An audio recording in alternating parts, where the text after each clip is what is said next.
Hi ಸ್ನೇಹಿತರೆ, ನೀವು ನೋಡ್ತಾ ಇದ್ದೀರಾ ಸ್ಪೀಡ್ ಸರ್ಕಾರಿ ಮಾಹಿತಿ ಚಾನಲ್ಗೆ ನಿಮಗೆ ಆತ್ಮೀಯ ಸ್ವಾಗತ. ಸ್ನೇಹಿತರೆ, ಇವತ್ತು ನಿಮಗೆ ತಿಳಿಸ್ತಿರುವಂಥದ್ದು ಗೃಹಲಕ್ಷ್ಮಿ ಯೋಜನೆಯ ಮಾಹಿತಿ.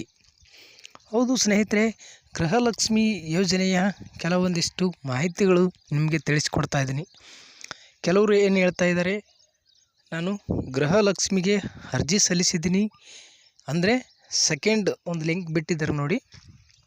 ಆ ಸಮಯದಾಗ ಅರ್ಜಿ ಸಲ್ಲಿಸಿದಂಥವರು ಒಬ್ಬರು ನನಗೆ ಕೇಳಿದರು ಕಮೆಂಟ್ ಮುಖಾಂತರ, ನಾನು ಜನವರಿ ತಿಂಗಳಲ್ಲಿ ಅರ್ಜಿನ ಸಲ್ಲಿಸಿದ್ದೇನೆ, ನನಗೆ ಅಮೌಂಟ್ ಬಂದಿಲ್ಲ ಅಂತ. ಅದಕ್ಕಾಗಿ ಅವ್ರಿಗೂ ಇಲ್ಲಿ ನಾನು ಅವ್ರಿಗೆ ಅಮೌಂಟ್ ಬಂದಿಲ್ಲ ನನಗೆ ಗೊತ್ತಿಲ್ಲ. ಇಲ್ಲಿ ಜನವರಿ ತಿಂಗಳಿನಲ್ಲಿ ಅರ್ಜಿ ಸಲ್ಲಿಸಿದಂಥವರ ಒಂದು ಡೀಟೇಲ್ಸ್ನ ಅವರಿಗೆ ತಿಳಿಸ್ಕೊಡ್ತಾ ಇದ್ದೀನಿ. ಜನವರಿ ತಿಂಗಳಲ್ಲಿ ಗೃಹಲಕ್ಷ್ಮಿಗೆ ಅರ್ಜಿ ಸಲ್ಲಿಸಿದಂಥವರಿಗೆ 5 ಕಂತುಗಳು ಬಂದಿದೆ. ಅದಕ್ಕಾಗಿ ಇಲ್ಲಿ ಟೋಟಲಾಗಿ ಮೊದಲಿಂದ ಅರ್ಜಿ ಸಲ್ಲಿಸಿದಂಥವ್ರಿಗೆ 10 ಕಂತು ಬಂದಿದೆ. ಜನವರಿ ತಿಂಗಳಲ್ಲಿ ಯಾರು ಅರ್ಜಿ ಸಲ್ಲಿಸಿದಾರಲ್ಲ ಅವರಿಗೆ 5 ಕಂತು ಬಂದಿದೆ. ಅವರಿಗೆ ಡೀಟೇಲ್ಸ್ ತಿಳಿಸ್ಕೊಡ್ತೀನಿ. ವಿಡಿಯೋನ ಸ್ಕಿಪ್ ಮಾಡಬೇಡಿ, ವಿಡಿಯೋ ಕೊನೆಯವರೆಗೂ ನೋಡಿದರೆ ನಿಮಗೂ ಕೂಡ ಅರ್ಥ ಆಗುತ್ತೆ. ನೀವು ಯಾರಾದರೂ ಜನವರಿ ತಿಂಗಳಲ್ಲಿ ಅರ್ಜಿ ಸಲ್ಲಿಸಿದ್ರಿ ಅಂತಂದರೆ ನಿಮಗೂ ಕೂಡ ಭರ್ಜರಿ ಗುಡ್ ನ್ಯೂಸ್ ಇರುತ್ತೆ. ನೀವು ಬ್ಯಾಂಕ್ ಖಾತೆ ಚೆಕ್ ಮಾಡಿರಲ್ಲ, ಸುಮ್ಮನೆ ಹೇಳ್ಬಿಡ್ತಾರೆ. ಅದಕ್ಕಾಗಿ ಇಲ್ಲಿ ಲೈವ್ ಪ್ರೂಫಾಗಿ ನಿಮಗೆ ತಿಳಿಸ್ಕೊಡ್ತೀನಿ, ಬನ್ನಿ. ಇಲ್ಲಿ ನೋಡ್ಬೋದು ಸ್ನೇಹಿತರೆ, ಇಲ್ಲಿ ಒಂದು ಮೊದಲನೇ ಕಂತು ಬಂದು ಇಲ್ಲಿ ನೀವು ನೋಡ್ಬೋದು, ಒಂದು ಯಾವ ದಿನಾಂಕದಂದು ಜಮಾ ಆಗಿದೆ ಅಂತ ಕೂಡ ನೀವು ಇಲ್ಲಿ ನೋಡ್ಕೊಳ್ಬಹುದು. ಇಲ್ಲಿ ಯಾವುದೇ ಒಂದು ತೊಂದರೆ ಇಲ್ಲ. ನಿಮಗೆ ಇಲ್ಲಿ ನೇರವಾದಂಥ ಒಂದು ಡೀಟೇಲ್ಸ್ ತೋರಿಸ್ಕೊಡ್ತೀನಿ.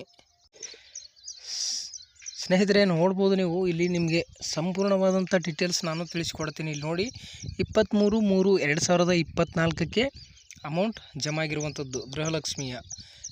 23/3/2024ರಂದು ನೀವು ಇಲ್ಲಿ ನೋಡ್ಬೋದು, ನಿಮ್ಮ ಕಣ್ಣೆದುರೇ ನಾನು ತೋರಿಸಿಕೊಡ್ತಾ ಇದ್ದೀನಿ. ಲೈವ್ ಪ್ರೂಫ್ ಆದಂಥ ವಿಡಿಯೋ ಇದೆ. ಇದು ಯಾವುದೇ ಒಂದು ಎಡಿಟ್ ಇಲ್ಲ. DBT ಆ್ಯಪಲ್ಲೇ ನಿಮ್ಗೆ ತೋರಿಸ್ತಾ ಇರುವಂಥ ಮಾಹಿತಿ. ನೀವು ಕೂಡ DBT ಆ್ಯಪಲ್ಲಿ ನಿಮ್ಮ ಒಂದು ಅಕೌಂಟ್ ಇದು ಅದರ ಡೀಟೇಲ್ಸ್ ಕೊಟ್ಟು ನೀವು ಕೂಡ ಒಂದು ಪೇಮೆಂಟ್ ಆಗಿದೆ ಅಥವಾ ಇಲ್ಲ ಅಂತ ನೀವು ಕೂಡ ಡೀಟೇಲ್ಸ್ ಚೆಕ್ ಮಾಡ್ಕೊಳ್ಬೋದು.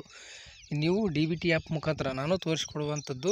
ಮತ್ತು ಎರಡನೇ ಕಂತು ಬಂದು ಅದೇ ತಿಂಗಳಲ್ಲಿ 28/3/2024ರಂದು 2 ಕಂತುಗಳು ಟೋಟಲಾಗಿ ಹಾಕಿರುವಂಥದ್ದು. ಮೂರನೇ ತಿಂಗಳಲ್ಲಿ ಟೋಟಲಾಗಿ ಒಂದೇ ದಿನವೇ 2 ಕಂತು ಬಂದಿದೆ ಮತ್ತು ಒಂದು ದಿನ 1 ಕಂತು ಬಂದಿದೆ. ಒಟ್ಟಿನಲ್ಲಿ ಮೂರನೇ ತಿಂಗಳಲ್ಲಿ 3 ಕಂತುಗಳ ಹಣ ಜಮಾ ಆಗಿರುವಂಥದ್ದು. ಹೊಸದಾಗಿ ಅರ್ಜಿ ಸಲ್ಲಿಸಿದವ್ರಿಗೆ ಹೇಳ್ತಾ ಇದ್ದೀನಿ, ಜನವರಿ ತಿಂಗಳಲ್ಲಿ ಯಾರೆಲ್ಲ ಅರ್ಜಿ ಸಲ್ಲಿಸಿದ್ರೆ ತಿದ್ದುಪಡಿ ಮಾಡ್ಕೊಂಡ್ಮೇಲೆ ಆ ಒಂದು ಅರ್ಜಿ ಸಲ್ಲಿಸಲಿಕ್ಕೆ ಬರ್ತಾ ಇರಲಿಲ್ಲ ಅಂಥವ್ರಿಗೆ, ಜನವರಿ ತಿಂಗಳಲ್ಲಿ ಅರ್ಜಿ ಸಲ್ಲಿಸಿರ್ತೀರ ಅಂಥವ್ರಿಗೆ ಈ ಡೀಟೇಲ್ಸು ಜನವರಿ ತಿಂಗಳಲ್ಲಿ ಅರ್ಜಿ ಸಲ್ಲಿಸಿದಂಥವ್ರಿಗೆ ಮಾತ್ರ. ಇಲ್ಲಿ ನೋಡ್ಬೋದು ನೀವು, ಒಂದೇ ತಿಂಗಳಲ್ಲಿ 3 ಕಂತುಗಳು ಒಟ್ಟಿಗೆ ಹಾಕಿದ್ದಾರೆ. ಒಂದು ದಿನ 23ಕ್ಕೆ 1 ಕಂತು ಮತ್ತು 28ನೇ ತಾರೀಕಿಗೆ 28/3/2024ರಂದು 2 ಕಂತುಗಳು ಒಟ್ಟಿಗೆ ಒಂದೇ ತಿಂಗಳಲ್ಲಿ 6,000 ರೂಪಾಯಿ ಜಮಾ ಮಾಡಿದ್ದಾರೆ. ಮತ್ತು ಇಲ್ಲಿ 4/5/2024 ಇದು 19/4/2024ಕ್ಕೆ ಮತ್ತೆ 1 ಕಂತು ಹಾಕಿದ್ದಾರೆ.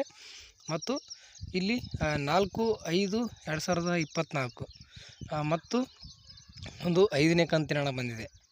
ಇಲ್ಲಿ ಟೋಟಲ್ ಆಗಿ 5 ಕಂತುಗಳ ಹಣ ನೇರವಾಗಿ ಒಂದು ಗೃಹಲಕ್ಷ್ಮಿ ಫಲಾನುಭವಿಗಳ ಖಾತೆಗೆ ಅಮೌಂಟ್ ಜಮಾವಣೆ ಮಾಡಿದ್ದಾರೆ. ಇಲ್ಲಿ ಲೈವ್ ಪ್ರೂಫ್ ಆದಂಥ ವಿಡಿಯೋನೇ ನೀವು ನೋಡ್ತಾ ಇದ್ದೀರಾ. ಯಾವುದೇ ಒಂದು ಮುಚ್ಚುಮರೆ ಇಲ್ಲ, ನೇರವಾಗಿ ನಿಮಗೆ ತೋರಿಸಿಕೊಡ್ತಾ ಇದ್ದೀನಿ. ಅದಕ್ಕಾಗಿ ಯಾರು ಕೂಡ ನನಗೆ ಹಣ ಬಂದಿಲ್ಲ, ಏನಾದರೂ ನಿಮ್ಮ ಒಂದು ಖಾತೆಯಲ್ಲಿ ತೊಂದರೆ ಇತ್ತು ಅಂತಂದರೆ ಮಾತ್ರ ಹಣ ಬಂದಿರಲ್ಲ. ಅದಕ್ಕೆ ನಿಮಗೆ ಹೇಳ್ತಾ ಇರೋದು, ಪ್ರತಿಯೊಂದು ವಿಡಿಯೋದಲ್ಲಿ ನಾನು ಹೇಳಿದ್ದೀನಿ, ನಿಮ್ಮ ಒಂದು ಖಾತೆಗೆ ಆಧಾರ್ ಸೀಡಿಂಗ್ ಮಾಡ್ಕೊಳ್ಳಿ. ನೀವೇನಾದರೂ ಆಧಾರ್ ಸೀಡಿಂಗ್ ಮಾಡಿಲ್ಲ ಅಂದರೆ ಹಣ ಬರಲ್ಲ. ನಾನು ಪ್ರತಿಯೊಂದು ವಿಡಿಯೋದಲ್ಲಿ ಹೇಳ್ತಾ ಇರ್ತೀನಿ, ಬೇರೆ ವಿಡಿಯೋಗಳಲ್ಲಿ ಕೂಡ ಬೇರೆದವರು ಹೇಳ್ತಾ ಇರ್ತಾರೆ. ಅದಕ್ಕಾಗಿ ಆಧಾರ್ ಸೀಡಿಂಗ್ ಇಲ್ಲ ಅಂತಂದರೆ DBT ಮುಖಾಂತರ ಬರುವಂಥ ಹಣ ಯಾವುದೇ ಒಂದು ಸರ್ಕಾರದ ಅನುದಾನ ನಿಮಗೆ ಸಿಗಲ್ಲ. ಅದಕ್ಕಾಗಿ ಈ ಒಂದು ಯೋಜನೆ ಹಣ ಪಡಿಬೇಕಂದ್ರೆ ನೀವು ಕಂಡೀಷನ್ ಆಗಿ ಒಂದು DBT ಮುಖಾಂತರ ಬರೋದರಿಂದ ಆಧಾರ್ ಸೀಡಿಂಗ್ ಮಾಡೋದು ಕಡ್ಡಾಯವಾಗಿರುತ್ತೆ.